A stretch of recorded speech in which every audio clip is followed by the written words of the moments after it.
Кабинет министров утвердил новый таможенный тариф для ряда товаров. Таможенный тариф был принят в 2005 году, и в постановлении были внесены изменения размера пошлин для некоторых товаров. Ставки сохраняются почти на 90% позиции. Пошлина повысилась на газированную и минеральную воду, завезенную не из России, солодовое пиво, игристые вина, табачные изделия, одежду и обувь.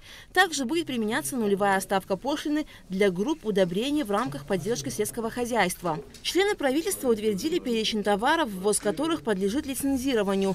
В перечень входит алкогольная и табачная продукция, нефть и нефтепродукты, а также бензин и дизельное топливо. Постановление вступает в силу с 1 апреля 2023 года. Кабмином принято постановление о проведении переговоров и подписании протокола о внесении изменений в межправительственное Абхазо-Российское соглашение о режиме торговли товарами.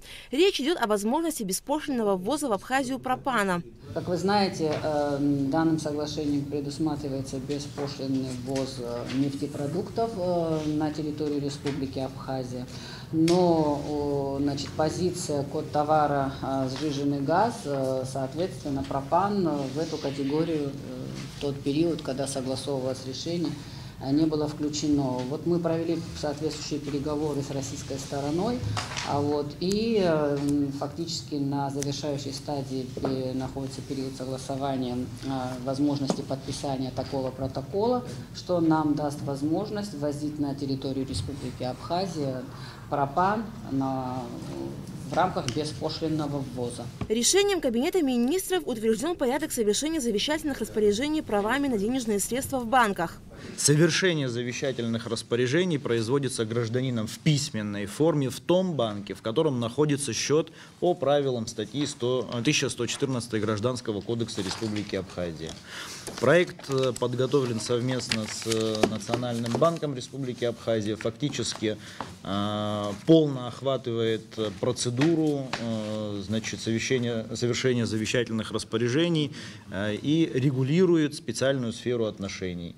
Решением правительства семьям погибших на Донбассе добровольцев Матбея Абиджба и Никиты Зухба будет оказана единовременная помощь в размере 1 000 000 рублей. Кроме того, семье Абиджба, у которого 3 несовершеннолетних детей, назначено ежемесячное пособие на каждого ребенка по 10 000 рублей. Выплаты будут осуществляться за счет средств республиканского бюджета. Кабинет министров перераспределил остаток средств республиканского бюджета на 1 января 2023 года. Часть средств направлена на социально-экономическое развитие Абхазии, бюджетные инвестиции и поддержку инвестиционной деятельности. Цели установлены решениями сопредседателей Межправкомиссии по социально-экономическому сотрудничеству между Абхазией и Россией. Другая часть денег направлена на покрытие временных кассовых разрывов, которые возникают во время исполнения республиканского бюджета, и на выплаты, сокращающие долговые обязательства и заимствования.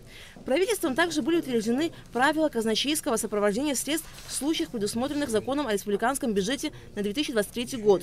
Казначейское сопровождение будет под собой подразумевать использование бюджетных средств исключительно, прежде всего, на объекты инвестиционной направленности, так называемые через систему бюджетных инвестиций, путем безусловного открытия счета в управлении казначейства Министерства финансов, строго обеспечивать его целевое и эффективное использование. Несомненно, будут стоять ограничения при использовании этих средств, а именно недопустимо будет отвлечение средств на предоставление займов, погашение кредитов, иных необговоренных соглашений по целевому использованию средств.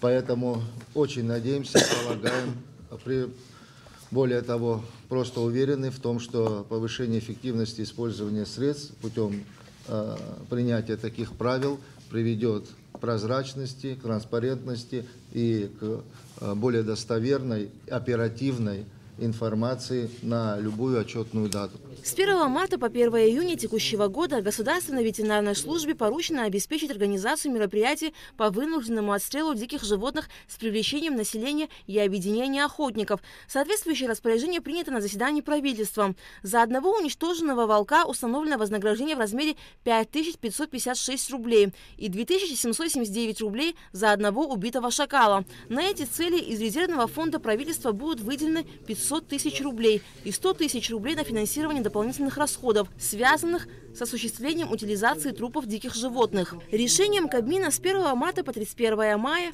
Министерство соцобеспечения и демографической политики должно провести перерегистрацию пенсионеров. Выплату пенсии пенсионерам, своевременно не прошедшим перерегистрацию, производить со дня приостановления, но не более чем за 6 месяцев. По истечению указанного срока выплату производить с момента обращения с личным заявлением. Последний раз перерегистрация проводилась 5 лет назад, прошло достаточно времени и есть необходимость проведения. Основная цель – это выявление умерших пенсионеров, факт смерти которых не зарегистрирован или не своевременно зарегистрирован. Также лиц, которые выехали с территории Абхазии на постоянное место жительства за пределы Республики Абхазия. И иных случаев, которые не дают права на пенсионное обеспечение в соответствии с законодательством Республики Абхазия. Приведите примеры, как отдельные личности получали за своих родственников, за умерших людей российскую пенсию. И какие это суммы. Первое обращение российских коллег было 17 миллионов. Последняя сумма 20 миллионов. После всех уточнений. Это фактически украденные деньги. Чтобы уголовно наказать, надо выявить, кто конкретно получал. Это получали по карточкам. Очень сложно, к сожалению. Очень сложно. Не просто так. Надо не допускать подобного рода действия. Также на заседании Кабмина о проделанной работе отчитались министры по налогам и сборам, председатель таможенного комитета и председатель пенсионного фонда. Аля Катавш, Михаил Братухин, Абхазское телевидение.